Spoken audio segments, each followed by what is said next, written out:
Sveicien saulainajā rītā. Braucam, tā tad arī domājam uz priekšu. Šodien man iemīļotā tēma - valsts drošība, pasākumi valsts drošības stiprināšanai, analīze un tā tālāk. Mēs zinām, ir jaunais 72 stundu buklets papildinātais, kas jādara, kur jādara, kādēļ jādara, ir skaidrs, ka saka, sevi glābt nav jēgas, ir jāpalīdz valstī. Un zināmā mērā tā ir taisnība, tas nav tur kaut kāds kārtējs mūsu valdības izgudrojums, kādā veidā tur apčakarēt mūsu nabaga tur iedzīvotājus vai vēl kaut ko, ja? Tam nav gluži šīs jēgas. Bet visā šajā vēsturē ir tāda lieta, kad gadījumā mūsu austrumu kaimiņš ienāk iekšā šajā mūsu valstī, tad reāli Latvijas ģeopolitiskais, ģeogrāfiskais stāvoklis ir tāds, ka reāli evakuēties mums nav kur. Protams, ja tur ir tikai nosacījums, ka ienāk tikai Latvijā, tad mums ir Lietuva, un no Lietuvas ir šaurais Suvalku koridors uz Eiropu, tālāk plašā Eiropa. Vai caur Igauniju, Tallina, tālāk Helsinki vai Zviedrija, ja, Stokholma un tālāk jau Zviedrija, Dānija tur vai Norvēģija, ja, vai Dānija un atkal visa plašā Eiropa. Tas viss, protams, ir. Jautājums ir tikai par to, cik daudzi varēs atļauties šādu evakuāciju, cik daudz cilvēkiem ir finanšu līdzekļu, jo šajā gadījumā valsts būs bezspēcīga. Tur, nodrošināt kaut kādus autobusus, bet tāpatās tur ir vajadzīga pārtika. Tam autobusam būs vajadzīga degviela. Aviācija aizmirstiet uzreiz, kā tāda. Tiklīdz sākās kaut kāda kara darbība, tā virs valsts ir bezlidojuma zona. Gaisa zona ir slēgta, tur darbojās tikai armijas lidmašīnas, raķetes un tādas lietas. Ja? Tādēļ skriet kaut kur uz Rīgas lidostu un cerēt uz Air Baltiku, tas ir slima suņa murgs. Ja, tieši tāpatās, pa Baltijas jūru, kas senči var močīt laiviņās iekšā un uz Gotlandi tālāk jau tur. Bet arī šajā sakarā pavisam nesen mēs zinām, ka Krievija, tāda provokācija, drīzāk tāda maiga provokācija, nekas vairāk, kur viens no Krievijas masmēdiju izdevumiem paziņoja, ka Krievija pārbīda robežas pie Somijas un pie Lietuvas. Tālāk tur sekoja dažādi veidi reakcijas un vispārējais, tā politika ir politika, bet kādēļ tieši tajās vietās? Un tas viss ir ļoti elementāri izskaidrojums. Mēdījiem tika dota tāda ziņa, un tālāk pārējie visi jau pētīja, kas notiksies tālāk. Pie Somijas robežu pārbīt, tas nozīmē, ka tālāk no Tallinas uz Somiju ne pa sauzemi, ne pa jūras robežu nekur jūs vairs nevarēsiet, jo tas līdz cik Krievi pārbīdās uz priekšu, viņi sāk kontrolēt visu.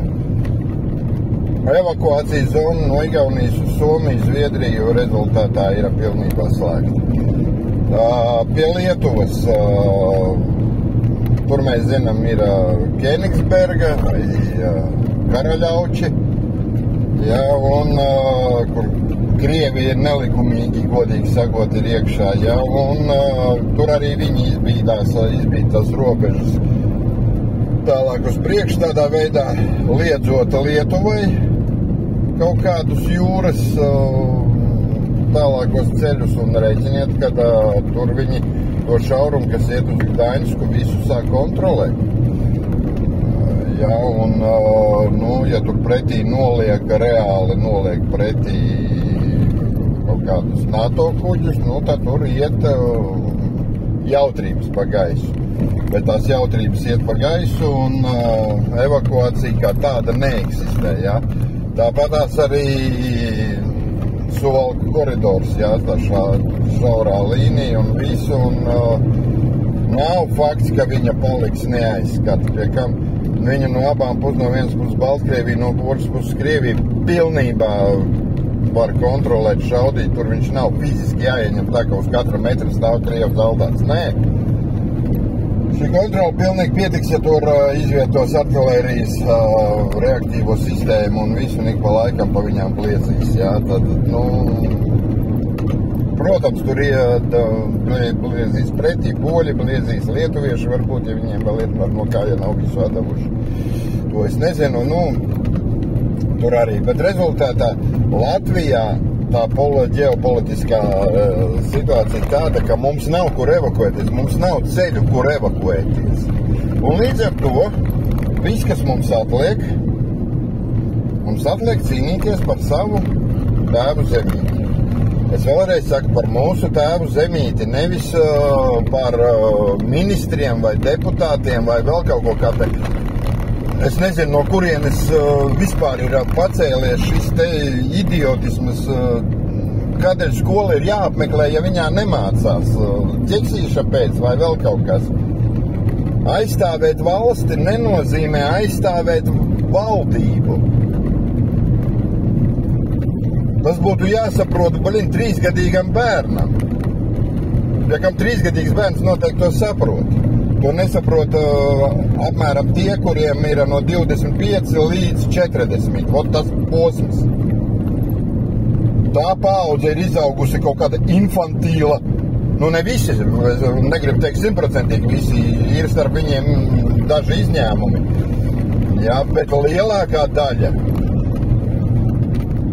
kuru izglītība, pie kam es zinu, ka ir arī tādi, kuriem ir 2-3 augstākās izglītības maģistra grādu un tik un tā, es neiešu aizstāvēt tur, nezinu, Siliņu vai Rinkēviču, starp citu Siliņu man nekāda radiniece nav, paldies Dievam.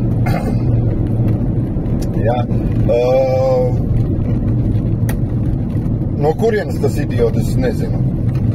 Bet, kā es teicu, katram mums nāksies savu valstu aizstāvēt. Ir otrs variants, ar mani jau nekas nenotiks, latviešu mīļākais, jā. Es dzīvošu savā, ienāks Krievs, ko tad viņš man izdarīs? Es taču viņam nepretojās, es taču tā, es taču šitā. Jūs paskatieties Buču, Irpeņu, Melitopoli, visur, kur Krievs pabīs iekšā, un pēc tam no kurienes viņi dabūja ārā. Tur arī cilvēki daudzās vietās domāja, ka viņi jau nepretosies, viņiem nekas, tur viss būs normāli. Rezultātā viņus tur neviens neaiztiks, jā? Rezultāti labi, ja jūs domājat, ka tas bija speciāli pret Ukraiņiem, jā, tad paskatieties, kas notika Čečenijā, abos Čečenijas karos. Kā dzīvoja kara laikā tur tie ciemati, kur bija Krievi iekšā. Vieglāk ir nošauties, pakārties, nekā dzīvot zem Krieva. Ir jāsaprot tās. Otrs,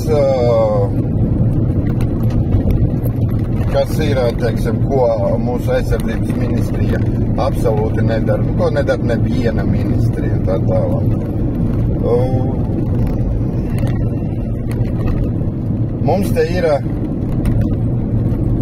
liela daļa krievalodīgi, no kuriem 30% ir absolūti Putlera,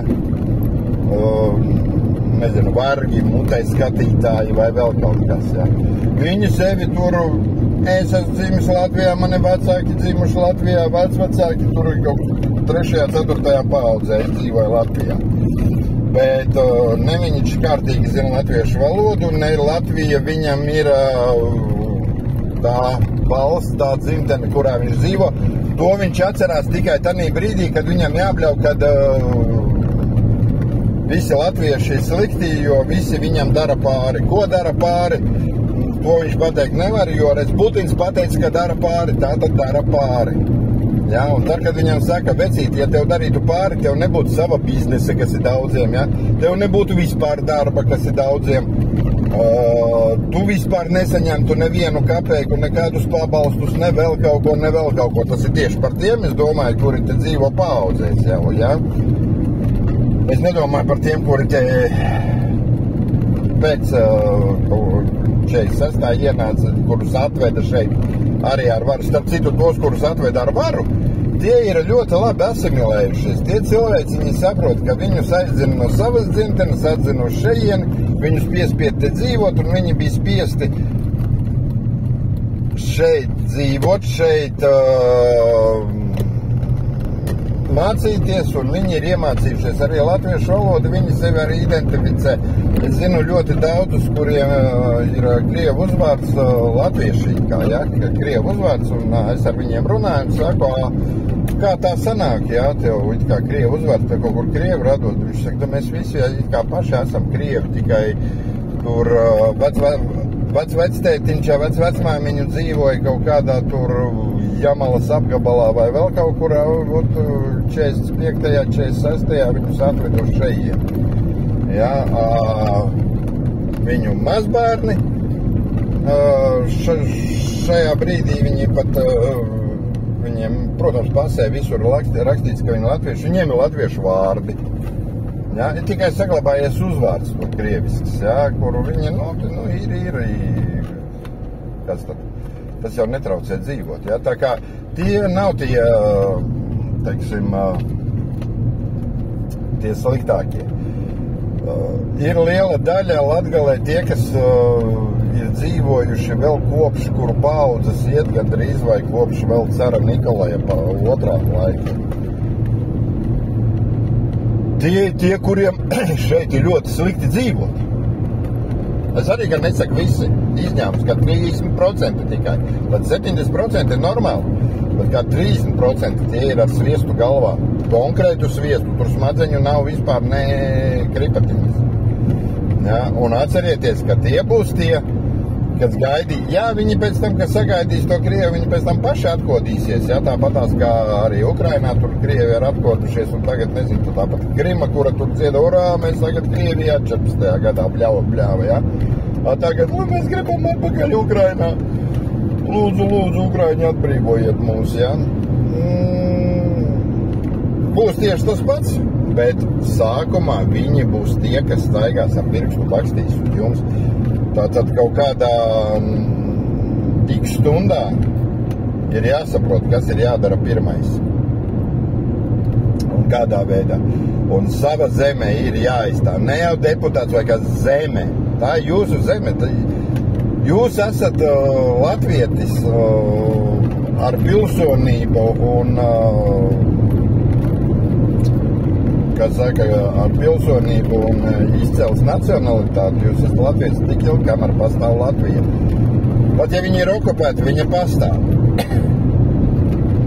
Bet ja jūs sākat bļaustīties, kad es te nevienu neaizstāvēšu, man kā galvenais aizlaisties projām, vai es esmu gatavs tur padoties un dzīvot zem jebkur atpakaļ. Tad dzīvo jau vienreiz zem Krievu, pat divreiz zem Krievu, trešoreiz padzīvos, nekas jau ļauns nenotiksies un tā tālāk, ja?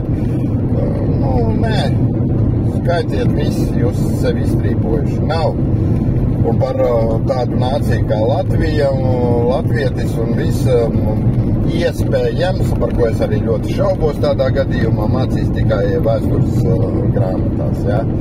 Vai kādos universitātēs, kur mācīs par kādiem bijušajiem neandertāliešiem un latviešiem, kas gan nebija neandertālieši, bet izmirusī suga. Apmēram tādā veidā.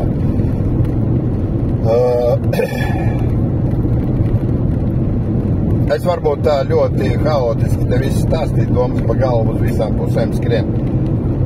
Bet, tie, kas gribēs klausīties, tie sapratīs un noklausīsies un visu šo te savstarpējo sasiešanu kopā sapratīs un secinājumus izdarīs.